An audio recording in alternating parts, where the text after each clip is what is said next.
people, but this is also, you can see bike riders going for miles, as long as you can see, riding through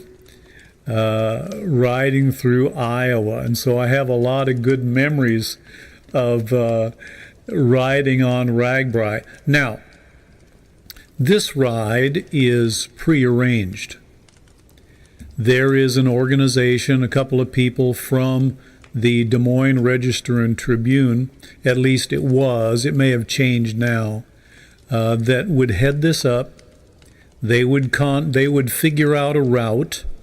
They would contact all of the towns along that route and ask them if they would be willing to home or house one evening of Ragbri, which means going to have to figure out food, vendors, restaurants, whatever there might be. Going to be thousands of people coming into town. Sometimes these towns are, in the hundreds of people the night in. And bring our tents and bring all. Now, there was one year when my friend and I, we could not. I think it was me. I was heavily involved in our church, and it seemed to me that I had some responsibilities on that Sunday when Ragbri starts. It always starts on a Sunday, and I think that people go to as I recall, go to the first town on Saturday, spend the night on Saturday, and then start riding on Sunday. Well, I couldn't do that. And so I had what we called a bugger. Now I did not prearrange a picture for this, so I can't show it to you, but it was a two-wheel cart that you attach to the back of your bike. And so I would put my tent, my sleeping bag, my clothes, put all of this stuff. Now, it weighted down the bike, and so it was kind of heavy. But we decided we were going to start Sunday afternoon from Des Moines.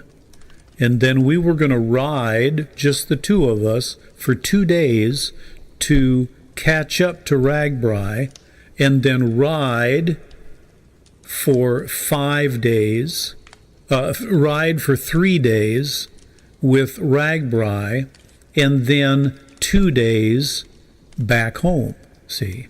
And so now we're leaving Des Moines. I believe we were, I don't remember the name of the town right off, but we had a town now that we could go to in basically a half a day. And so we got to this town, and we were going to set up our tents in the town park. And we could see to the west of us a major storm coming our way. We could hear it. We could see the lightning. We could see the dark clouds. And we thought, oh my goodness, this is going to be quite something.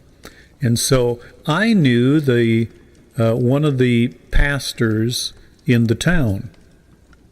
And so I thought, well, why don't we call him up and just see if maybe we can just spend the night in the basement of the church, and that would get us out of the weather.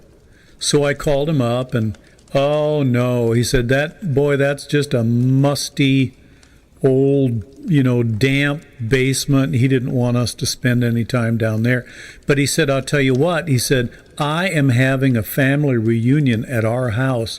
I've got a bunch of family over, and we are just about to eat. We have got so much food. Why don't you come to the house, and then after we eat, just spread out your sleeping bags in front of the fireplace and spend the night with us, and then you can leave in the morning. And so we did that. Oh my goodness, they took us in. We had so much food. We spent the night in their house, and it just poured outside. And we were so thankful that we were inside prearranged, ready to go, and had an amazing breakfast in the morning. And then we headed out for the two of us riding.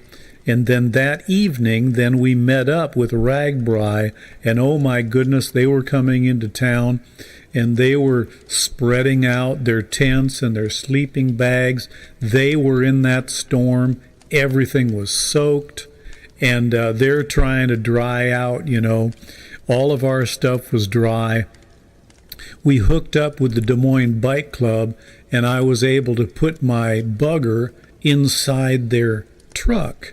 So then for the next 3 days, I felt like, man, the weight has been lifted and I'm good to go.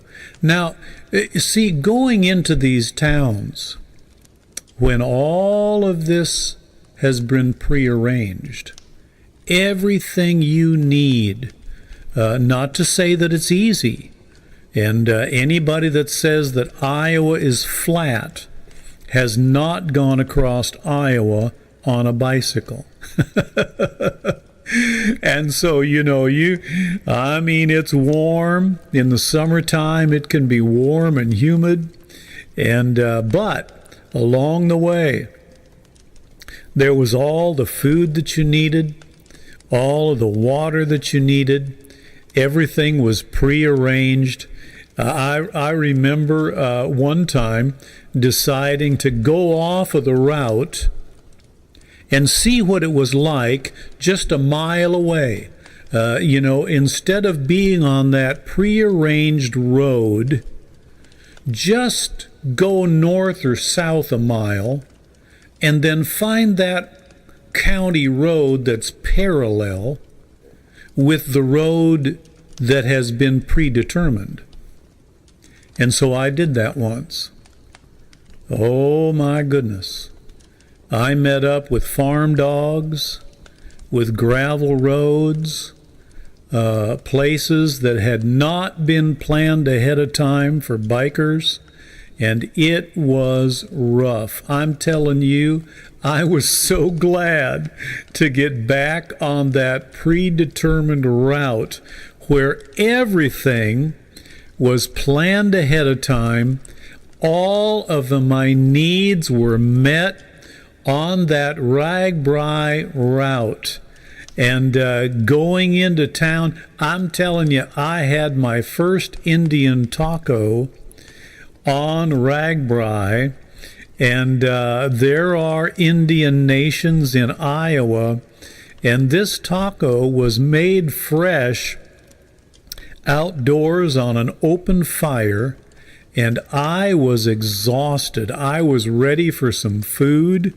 And so we stopped, and I ate an Indian taco.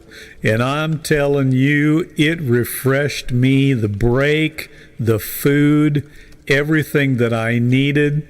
I would have never found it if I had not been on that predetermined path that was made ready for me to follow. And so many other things. I remember one day getting into camp early, and there were people in that park that we were going to spend the night, and they were loading up a big cattle tank. They had water and ice in this cattle tank, and they were dumping watermelon into this tank. We were the first ones to get there, and they said, "Hey, would you guys like some cold watermelon?" Oh my goodness, I'm telling you, did we want some? And we ate to our fill. Oh my goodness, wouldn't have found that if I hadn't been on the right path. Now, like I say, I'm not telling you that it was easy. It was not. We had hills. We had heat, we had situations with our bikes, but as long as we stayed on that path, our needs were met.